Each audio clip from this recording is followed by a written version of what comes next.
Hello and welcome to the Royal Beat in what has been another explosive week for those in the House of Windsor. This week, Prince Harry, in his most recent interview, there seems to be a lot of those these days, compared his life in the royal family to a mix between the Truman Show and the Zoo, following his already controversial interview with his wife Meghan with Oprah Winfrey back in March. I don't think any of us saw that there was more coming. He sat down with an American podcaster, Dax Shepard, and, well, they talked a lot. We'll be walking you through all of the highlights from that conversation a little later in the show, as well as looking back at the reign of Queen Victoria on the anniversary of what would have been her birthday. And joining me to help me navigate these choppy royal waters, Katie Nichols is with us, the royal for Vanity Fair. Royal correspondent Robert Jobson's back with us. Lovely to see you. And royal historian Tessa, lovely to have you back with us as well. How are you? Very well, thank you. Good. We've got good news to kick the show off. Not often we get to say that these days, is there? Not often. Guess who's having a baby? Robert? No, I'm not. No? I see, yeah. Thank you for clearing that up. Beatrice? Wasn't the timing of that announcement interesting as well? That was what I loved the most about that announcement, actually. Well, so let's just backtrack, shall we? It was announced on the day that was also the third wedding anniversary. Coincidence, eh? Meghan and Harry. And it was claimed that at the wedding of Princess Eugenie... Yes. Meghan and Harry let it slip that they were pregnant. That's right, which really upset Eugenie and embarrassed Harry, because Harry and Eugenie are very, very close. And it's just not the done thing. I don't think it matters whether you come from America or the UK. You don't go to someone's wedding and upstage the bride with your own happy news. So, especially when you're the most famous couple, arguably. Absolutely. If you're Meghan, don't you? Yeah, OK. But the good news is there's another baby on the way.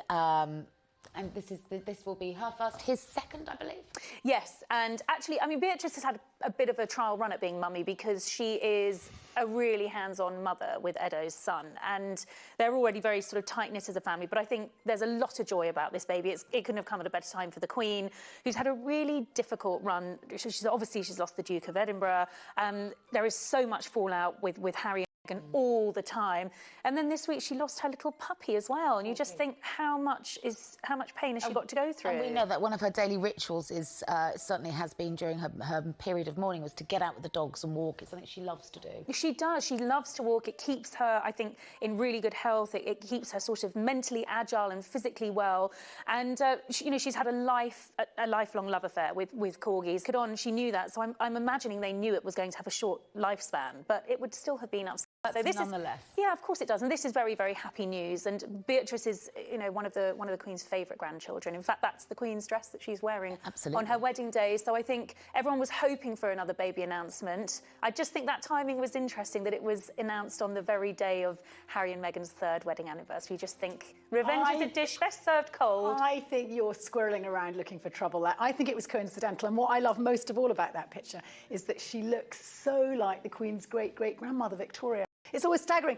Even people who aren't into the royal family and think, oh, puff and nonsense, you can't get away from genetic history staring yourself in the face. Well, that's interesting. Queen. We're going to come to Victoria a little later in the show. But first, I'd like to pick up with you on Prince Harry's most recent interview with a podcaster called Dax Shepard.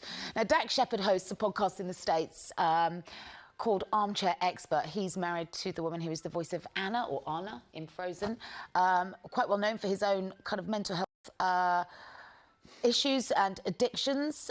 This is the lady in the middle here is an actress who hosts the show with him, who was working for the family, I believe, as a housekeeper. And on the week that Harry joins them, this podcaster announces that just like Harry and Meghan, he too has an exclusive deal with Spotify. So I'm guessing that's what's that's the business case for why has Harry done this.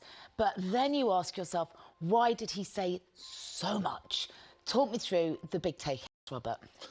Well, actually, I thought the best bit of it was not necessarily the more whinging on that we've heard before, but the bit at the end when they talk about the two of them, and Harry disappears, and they start talking about the timing of it and how they wish that they think they got the timing wrong because they have to make sure the timing coordinates with the morning shows in America so that they can defend them against the British media. All very weird. It shows you the sort of madness that's going on with Harry and Meghan at the moment. But I thought it was pathetic, actually. I mean, I know it's Mental Health Awareness Week. It's a very important message, and mental health is an extremely important subject. But the amount of time has gone on about this, and not reflecting necessarily about himself. He seems hell-bent on blaming everybody else for his problems, and mainly his father, and then he attacked his father, then he attacked his grandmother, and shamefully also his grandfather as well, who's only just been buried. So I didn't think it was necessary to do all this again so soon after. It was apparently an attempt at a rapprochement at the funeral. You say he attacked his father and he attacked the Queen and Philip. Let's just go back over what was said there. He did. Well, what did he say that wasn't? Okay, what he said was it's an attack on their parenting skills. He said that life was about breaking the cycle of genetic It's an attack on his father. Not at all. I think the thing is, it's really important to bear in mind, this was a very long conversation. For those who sat right the way through it, full marks for perseverance. Well, I got about an hour and a half long, and there were 92 minutes. Relatively innocuous sentences. Now, which of us, when we're talking about ourselves and our mental health, bear with me, absolute nonsense. Okay, let's hear you out, Tessa. Attribute some of our behaviour and our parenting on what came before. Almost all of us. He actually disclaimed it by kind of going, I don't want to blame anyone. I thought it was quite gentle, and the bigger picture is... I don't want to blame anyone, but you're to blame. Nonsense. It actually wasn't done in a bitchy way. He was simply providing a disclaimer as to why he's done what he's done. And actually, he's arguably been left with no choice. If you're cut off from the royal family and you have a large financial circus to maintain, you're going to have to occasionally talk about the big fellas back in Britain, i.e. the Windsors. What on earth are you talking about? This is a guy who's 36 years old, OK? He hasn't really earned a living, apart from when he worked in the army. The reality here, he's going on... He was cut off financially. Well, most people financially sorting themselves out by 36. If they're not, they're pretty pathetic. Number two, he was clearly attacking his father and clearly attacking his grandmother and his grandfather over what was going on before. If you don't see that, then I understand that you're defending someone. I understand why he's got to make a living, but does he have to make a living continually whinging on about his family and the woes that he believes upon him? Why? Let's just pick up on some of that stuff. So he did have a job. He worked as an Apache pilot in the co-pilot. He never actually flew. Which is a very high-ranking position. So to say that he hasn't worked would be disingenuous. Tessa, he said he got cut off financially. Yes. Funnily enough... Tessa, I understand where you're coming from. I think when you sit down and you listen to the full 92 minutes, as did I, Robert, you're right. There is context wrapped around it, which makes it sound less like the attack that Robert heard. However, he also acknowledged within that conversation that he's aware of the fact that this will be picked up and reported. And he's talking about people that also have no right to reply. That's how he's making his money. Let me just, and then this is all about money. It's all about money. You can't believe it isn't all about money. So where I think that this becomes a difficult conversation for anybody to respond to is that we know the royal family are not allowed to respond. I understand that. So he is really, is it right to be talking about people that have effectively no right to reply? Well, let me just jump in here. I think you raise a really valid point, and this is what he did in the Oprah interview as well. He knows how the firm works because it is in his DNA. Well, he says that. He said, you know, in his 20s, he questioned whether he wanted the job because, quote, I've seen the business model. Behind the curtain, right? Yeah. And he has. So he knows full well, as Robert says, that the royals cannot answer back. Now, after Oprah, they had no option but to respond. They couldn't let those allegations of racism slide. So they addressed that. But if you notice... Which we haven't heard anything more on. He's made it very clear that mental health is going to be his raison d'etre. This is his mission, not just for now, for the rest of his life. Now, I spoke to close aides of his this week who said, we are going to hear more of this. We're going to hear more of this in the Apple TV series. We are going to hear more of this going through. This is a man who has been through, you can hear it in his language. He has been through probably years of therapy now. Well, yeah, I mean, it's interesting, isn't it? You tell me, did he have therapy before meeting Meghan? Or yes, therapy... he did. He has said to him, he said in his podcast with Bryony Gordon that it was his brother, William, who told him, you need to go and have therapy to deal with that unprocessed grief. Harry was so angry that he was on the verge of punching someone. This was this anger that had built up. People, photographers. He did lash out. So actually, really what I'd like to hear Harry say is, the first person to suggest I go into therapy is my brother. I think the point that Robert is making is that he had... my own point. Fine. Well, let's say the point is this. A lot of people are upset that Harry is conveniently erasing a lot of what he's said before and giving us this new narrative. It was his wife that got him into therapy. And actually, initially, it was your brother and your father where I who became encouraged confused you to because I was like you thinking, I'm sure that there was therapy pre-Meghan. So let's put that on the table. Let's put that on the then table. Why was there a problem with Meghan finding a therapist if there was Meghan? takes us back to that, doesn't it, Robert? Yeah. Yeah. Yeah, her husband had therapy, so why? But again, Robert, we find it's utter.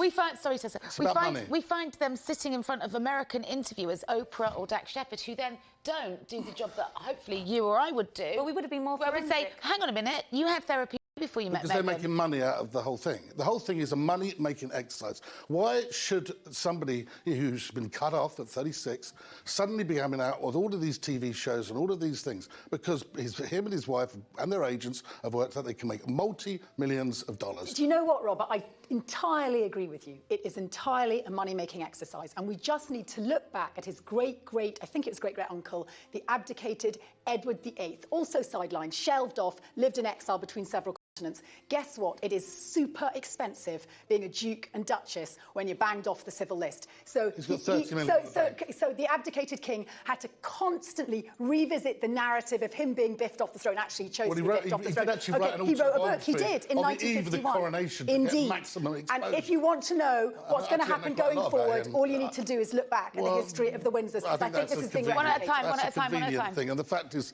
but let's look. What did the royal family expect? Hold on. Listen, let's not have a row, let's have a conversation. Hang on a second.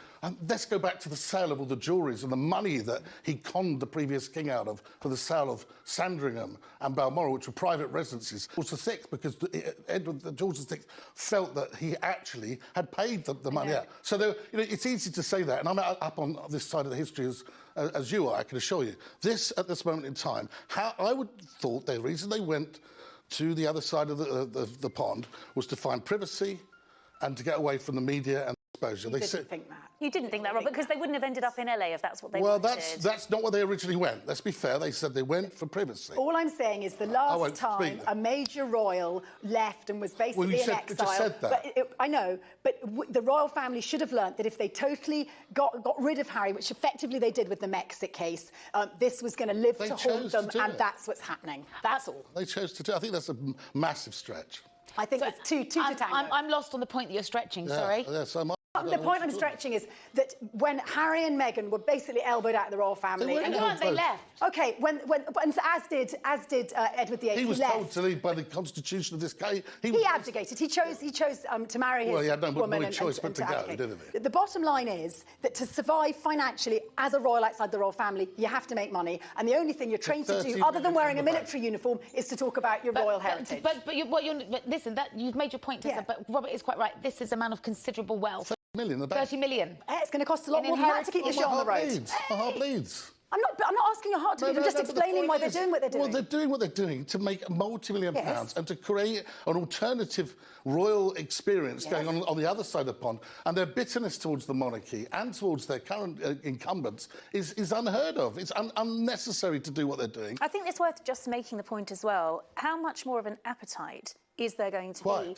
for them talking about this subject? I mean, how much more can you wring out of it? I just feel that they will get to a point where people, even in America, where they seem to hang on every word this couple say, we've heard enough. You've got to change your tune now. When he said that the First Amendment, and I'm sure as a historian, Tessa, and someone who believes in the freedom of the media and the freedom of the press, to say that the First Amendment was bonkers certainly didn't get a great... Number one, bonkers, is that a great word to use for someone such a champion of mental health? I don't think so. And number two, the First Amendment has got him... Is actually, for a moment, there's been a few very senior people criticise him for his slightly out of kilter words. Robert, the good news is you seem to really enjoy getting angry about this. I'm not angry at all. And if it is history repeating itself... Well, it is, and that's what you're saying. You're saying the abdication, I think, 37, 38, he was bringing out his autobiography in 1951. Well, so we've got decades of this behaviour to This run. guy's so far down the totem pole. He was never going to be the king. We're talking about the... Doesn't matter. In the new mediocrity... It doesn't, because we live in a new media world. Of course it matters. That was the abdication of a king.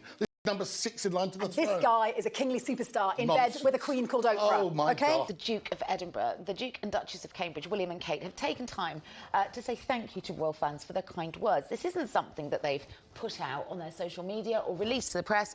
This is something that did pop up on social media from a royal fan who had written to express their condolences at the family's loss, and this is what they received back. A nice touch.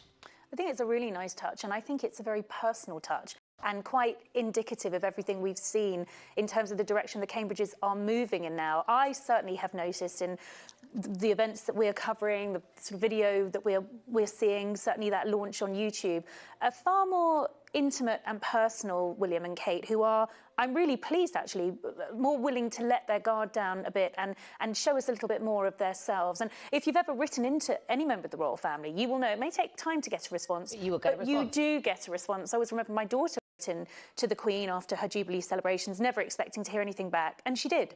She got a letter back, and I think they realised that those letters back mean so much to the people that take the time to write in. And it's a personal letter. It's not just a thanks signed off. It's a detailed personal note that I'm sure that royal fan will treasure for many years to come. But I think what William and Kate are doing is, in many ways, they are securing their longevity. They are securing their future by writing to these fans and acknowledging them, by launching themselves on YouTube. They're reaching a new demographic. Yeah. They are securing that loyal following of the future generation, and I think that's what we're seeing in everything they're doing at the moment. Interesting. I mean, Diana was a great letter writer. We know that. Mm-hmm. We're going to come to Queen Victoria's journals a little later. So, you know, literally through the years, we see that the royals have always made great note.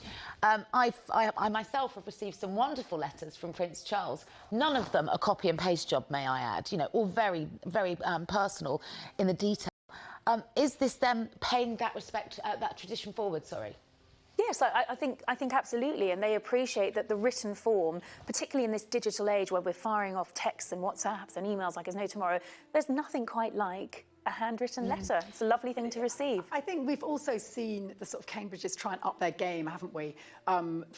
In the wake of the Oprah interview, they've gone on YouTube now. They've released little videos on relevant anniversaries. She went to that big vigil for Sarah Everard. For Sarah Everard in a very discreet fashion. And I think they're trying to become more democratic, forgive the oxymoron there, but in their approach. They've got their work cut out, haven't they? I mean, they are effectively, I suppose, small C conservatives, which will appeal to a small C royal audience. And I wonder how they're bound by duty, aren't they? There's only so much. I agree. There is only so much that they can do. I've nothing against them, but I think Harry and Meghan are a tough act to follow, and they've got America.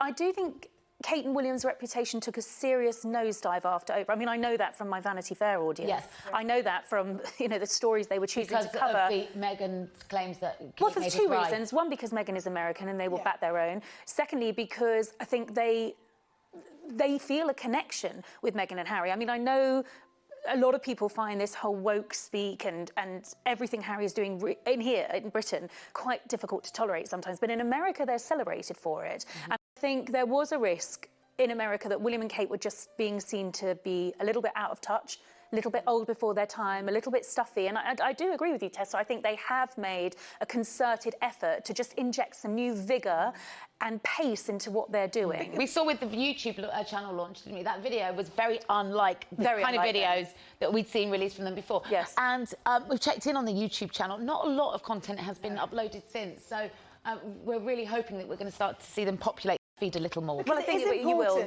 I think what they desperately don't want the House of Windsor is for them to bleed their American support away, you know, because of Harry and Meghan. They need to hold on to that. After all, you know, the presidency in America is a bit like an elective kingship, partially modelled on our monarchy. They take all the sort of pomp ceremony and they stick it into a sort of more political context. And I think that the Americans have always revered the way Britain's managed to keep the two separate and have this family that kind of wears the feathers and the sceptre and rides in the gold carriage.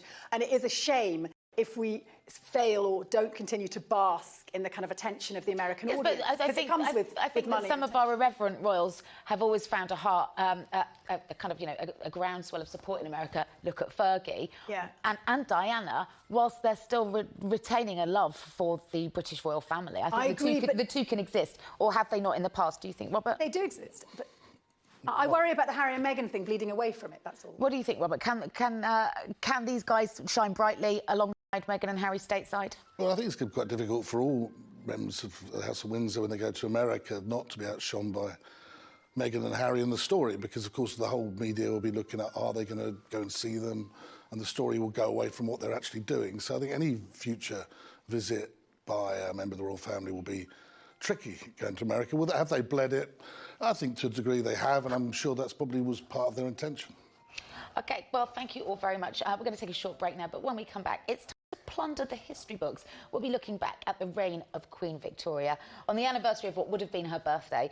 And here's a question for you. Do you know what the black rod is and why it's so important to the Queen? You can find out in just a moment. Don't miss The Royal Beat on True Royalty TV, the world's first and only on-demand TV channel devoted to the best documentaries and shows about royalty. New releases. Travel back in time when William and Harry were thick as thieves in behind palace walls, royal children. Discover the shocking story of the Nepalese prince who murdered his father, King Birendra, in Asia's monarchies, Nepal. Understand the complicated life of the man who led England's only ever republic in Great Lives, Oliver Cromwell. You can get this and so much more only on True Royalty, the home of Royal TV. Hello and welcome back to The Royal Beat. Now, while the Queen has conducted a number of official engagements virtually following the death and sad passing of her husband, Prince Philip, the 11th of May marked the first time that she left Windsor Castle to carry out a public duty, and a very significant one at that. It was historically an event that the Queen always attended in the company of the Duke of Edinburgh, the annual state opening of Parliament. And here she is. All eyes were on her. Now, typically, every year, 600 people would be in attendance for this. This year, it was just 108. And the Queen didn't wear the crown, the 3,000 gemstones and that she would normally wear. In fact, she hasn't worn that since 2016, I believe. But here she is being walked in by Charles, flanked by Camilla. Talk me through, Robert, what is this?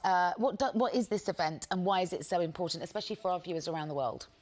Well, of course, the Queen is going to be reading her government's agenda for the next parliamentary term, and it basically goes back to the fact that, of course, the Parliament is sovereign, and that they are her government, and so she's addressing Parliament.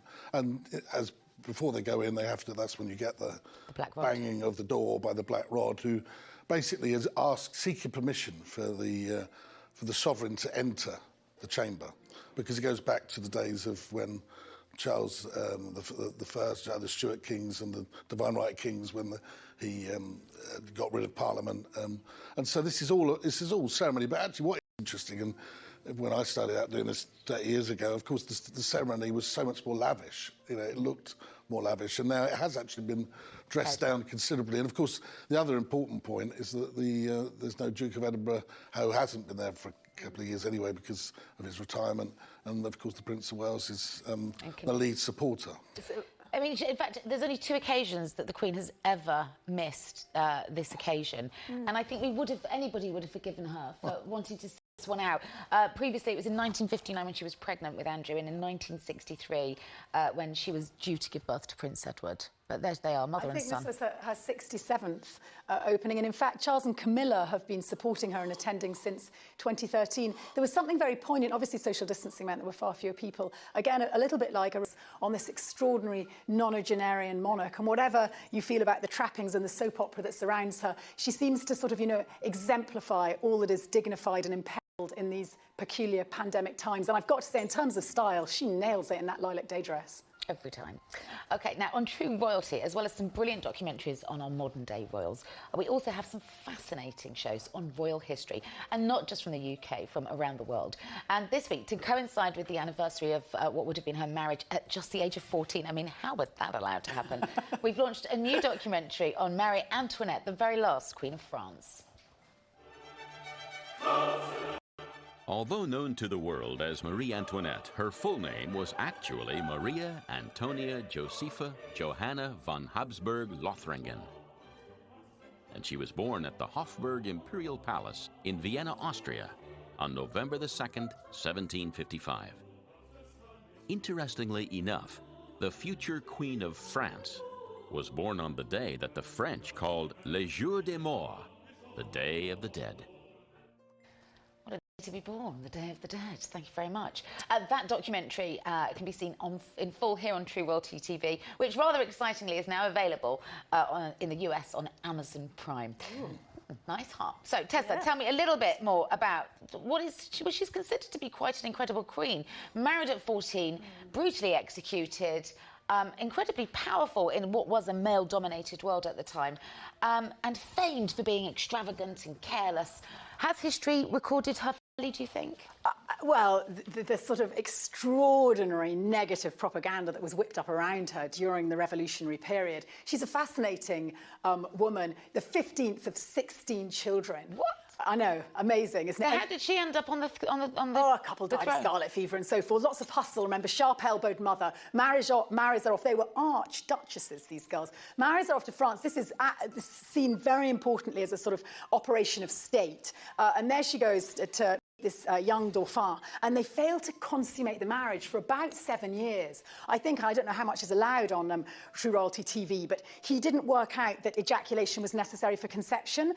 That's what's believed. So anyway, there was no child for 7 years, and that causes problems because the marriage needed to be consummated in order for this sort of effectively royal alliance to be given legitimacy between what was France's old enemy, Austria, and the country itself. And there's another problem. Funnily enough, the dauphin becomes, of course, Louis XVI. He doesn't take a mistress. What's wrong with him? You know, all French kings had mistresses. He didn't, and so there was no sort of object for the press to latch onto other than this foreign Austrian wife. So you can see already she becomes the sort of fiery period. She very much is sitting at the pinnacle of the opulence at a time which is disastrous for the French economy, and it's very easy to amplify all that is wrong with her. I mean, her two great skills are dancing and music, you know, and she wears a dress very well, and she's foreign, she's Austrian. They end up at war with Austria. So yeah, in the end, it's for the chop. And remember, in those days, the guillotine. So who killed her? Who executed her? The revolutionaries executed both of them. First, Louis XVI, and interestingly, I think they were quite fond of each other by the end. You know, obviously we know it was a state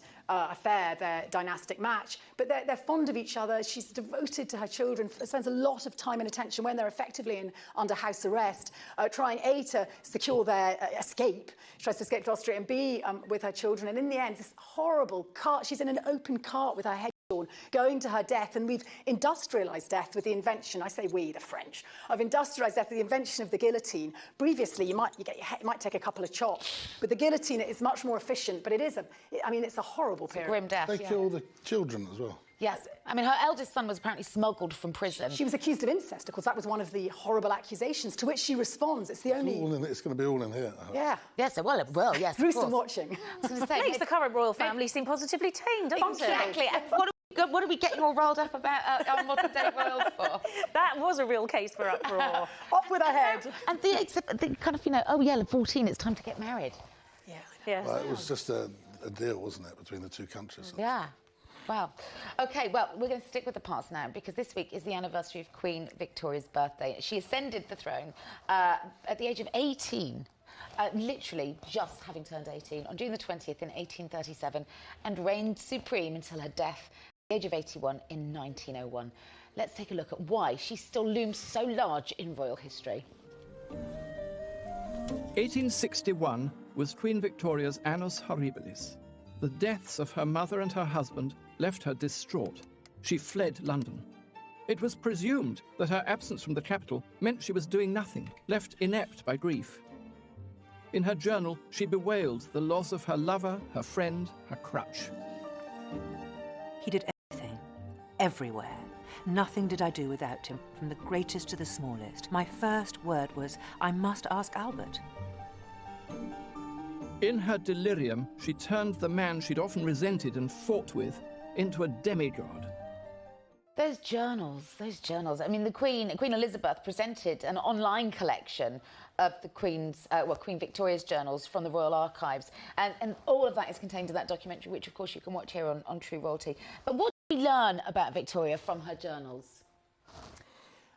She's careful, she's considered, but she's also sensual. Her and Albert, I mean, she's deeply in love. That's what's so interesting. Remember, it's very narrow, the pool from which the Queen could shop, you know, for a husband. Had to be Protestant, had to be of equal royal standing. Effectively, you could go to Denmark or Germany, one of the sort of German princes, and that's what she got, her first cousin.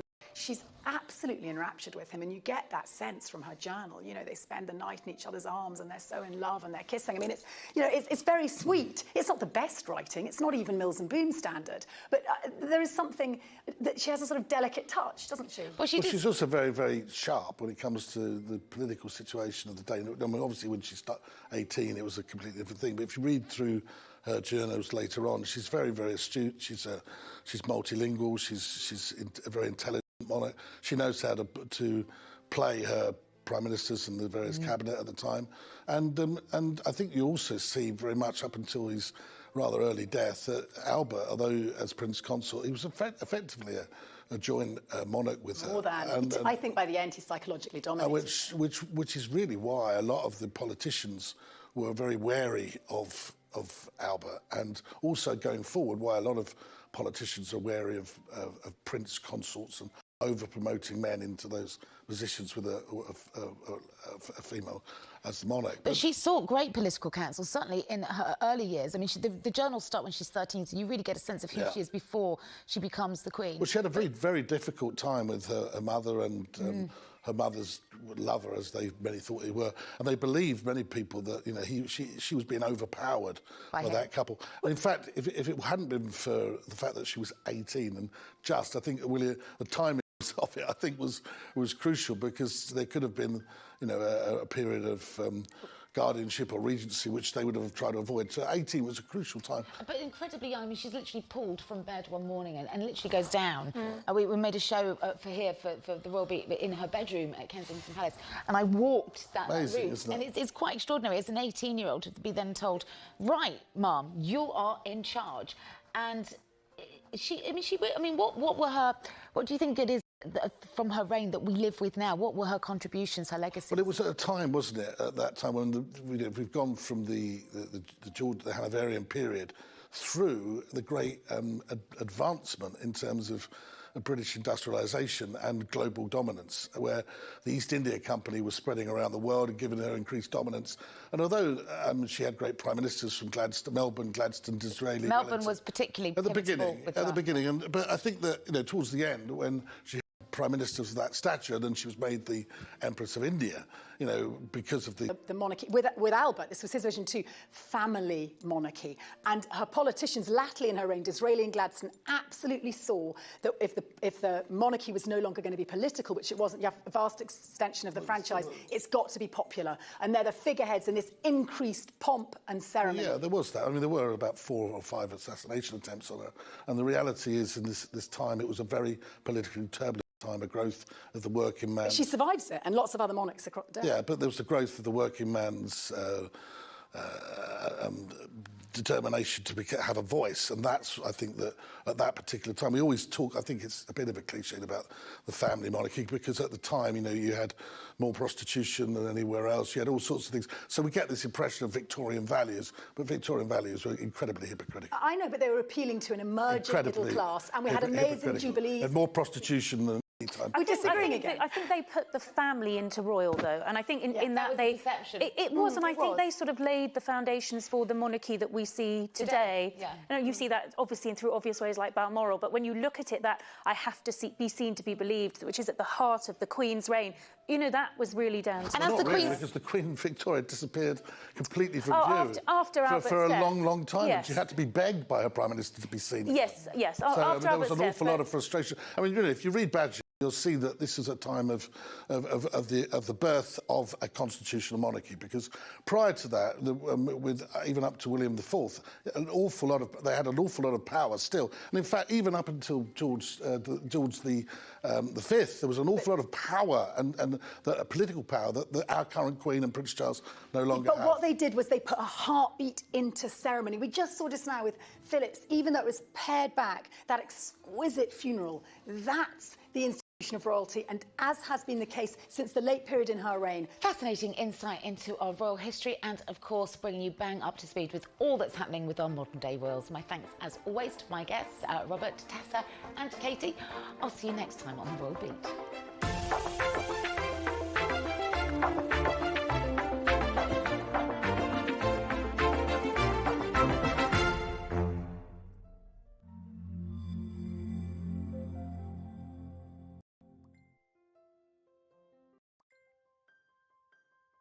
Quite well known for his own kind of mental health issues and addictions. This is the lady in the middle here is an actress who hosts the show with him, who was working for the family, I believe, as a housekeeper. And On the week that Harry joins them, this podcaster announces that just like Harry and Meghan, he too has an exclusive deal with Spotify. So I'm guessing that's what's that's the business case for why has Harry done this. But then you ask yourself, why did he say so much? Talk me through the big take, Robert. Well, actually, I thought the best bit of it was not necessarily the more whinging on that we've heard before, but the bit at the end when they talk about the two of them. Harry disappears. And they start talking about the timing of it and how they wish they think they got the timing wrong because they have to make sure the timing coordinates with the morning shows in America so that they can defend them against the British media. All very weird. It shows you the sort of madness that's going on with Harry and Meghan at the moment. But I thought it was pathetic, actually. I mean, I know it's Mental Health Awareness Week. It's